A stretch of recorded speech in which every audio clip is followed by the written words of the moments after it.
Hi, I look kind of crappy today because it's trick-or-treat day and we were going to go out at 1 o'clock and then they changed trick-or-treat to 6. So I was decked out for early afternoon Halloween and I wanted to just get this done rather than pretty myself up and then have to ugly myself up again for Halloween.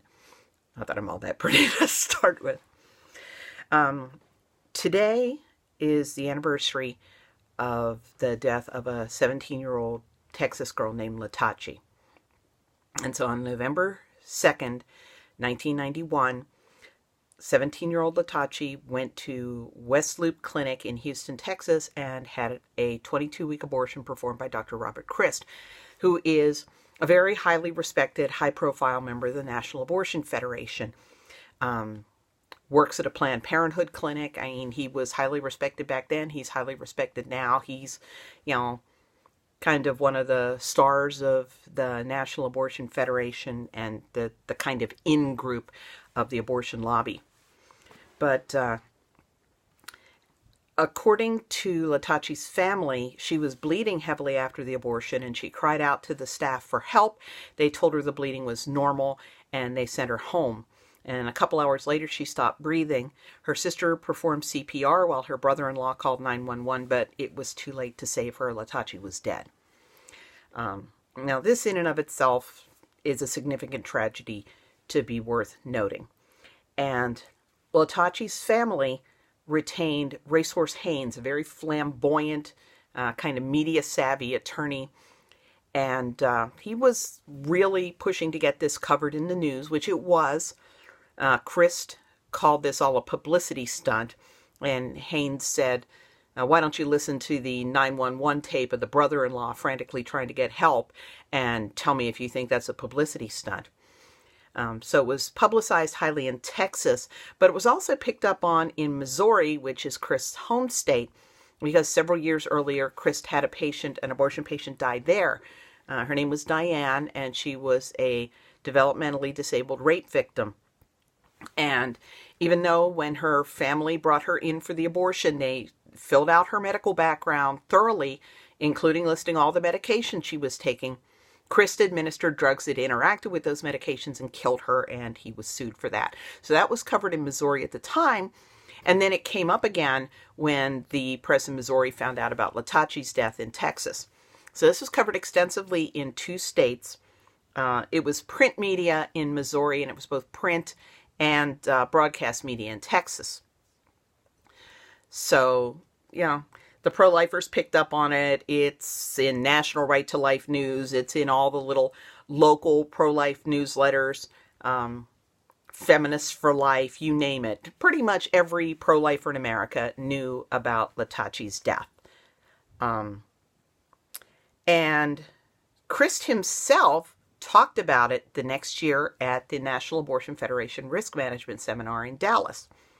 Now, the 1992 National Abortion Federation Risk Management Seminar is also the one where the pro-lifer got hold of Martin Haskell's presentation on what he called DNX, dilation and extraction, which the pro-lifers dubbed partial birth abortion. They also bought tapes of the seminar, so I didn't just read the paper. I got to hear Haskell doing his presentation. He got a standing ovation for showing a tape of him performing this to abort a baby with Down syndrome.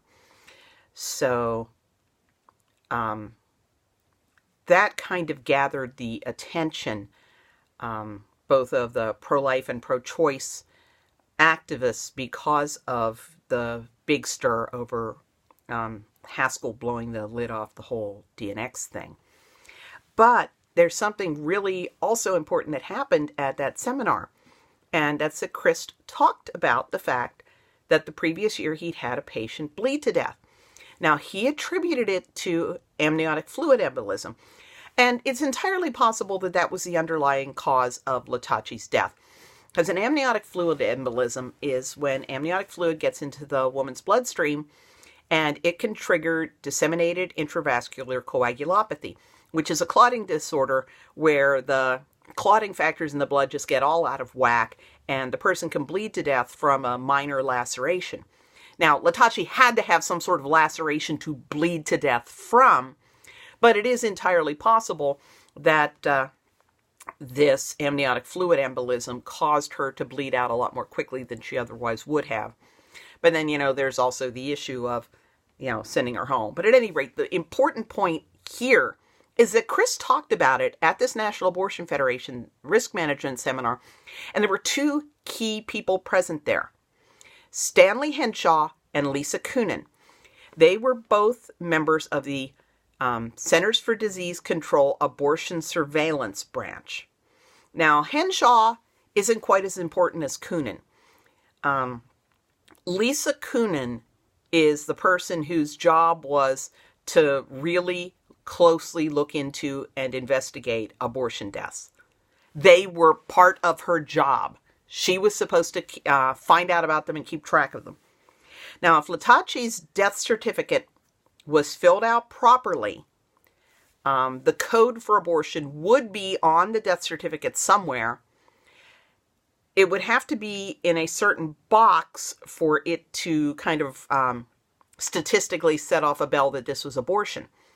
And states do not send all of their death certificate data to the National Centers for Health Statistics, NCHS.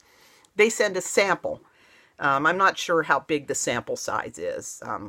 Let's just, for the sake of illustration, let's say it's 10%. And let's say that, so Texas sends 10% of its death certificate data to the NCHS, and we'll say that they counted 500 people died of heart disease. Well, the NCHS doesn't then say, oh, so 500 people in Texas died of heart disease this year.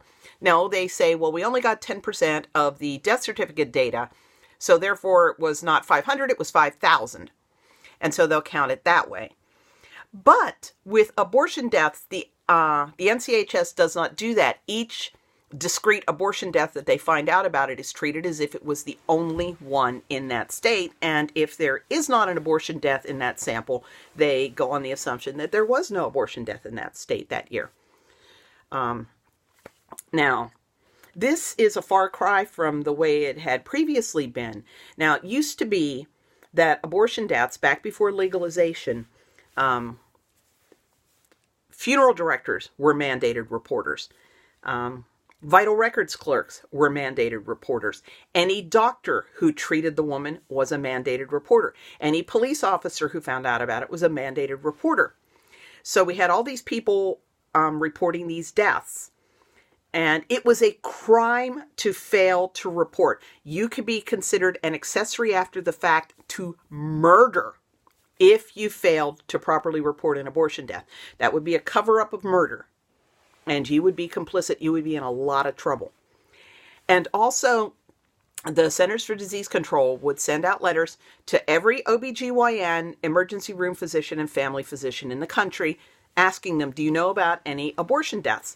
And doctors that did not respond to the first letter would get a second one. And right after legalization in 1973, the two main people in the abortion surveillance branch were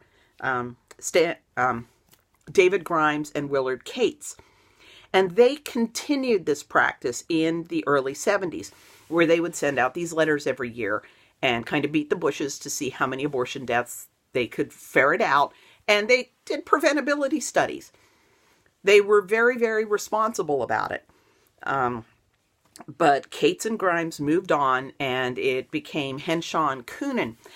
And there's a bit of a conflict of interest there, because Kunin also worked for the Alan Guttmacher Institute, which is the research arm of Planned Parenthood, which is, of course, very avidly politically active in promoting abortion. And I don't just mean promoting it being legal, I mean promoting abortion. So at any rate, there is Lisa Kunin there. It's her job to keep track of abortion deaths. It's been broadcast in secular media. It's been broadcast in pro-life media. Anybody who was paying any attention knew about it. Chris discussed it at this seminar that she was attending. Latachie's death could not have been any more obvious if she had crawled to Atlanta and expired on the floor of Lisa Coonan's office with her aftercare instructions clutched in her hand. And, draw your own conclusions as to why Coonan either didn't notice or didn't count it. And how do we know that she didn't count it? Because you can call the CDC and say, oh, did you count Latachie? And give all the details, and they will neither confirm nor deny. And when I worked at Life Dynamics, we got a database run where the CDC doesn't say, okay, we had, a 16-year-old white girl, we had a 19-year-old Hispanic girl, we had a 23-year-old black woman. They break it up by 5-year age range and race. And we looked, and there was no abortion death that the CDC counted for 1991 in the 15 to 19 age range for black girls. And we contacted Racehorse Haynes' office, and we asked them what was Latachie's race, and she was black. So here the CDC did not even give her the dignity of being a statistic. And anytime that you think that they are in any way, they talk about abortion so safe, only X number of women die, it's only ever going to be the tip of the iceberg, because they are only getting properly coded death certificates that are in a sample that's sent by the state. They are not getting all of them, and they are no longer sending out letters looking for them, but they pretend they're counting all of them, and then they pass this along. So it's very dishonest.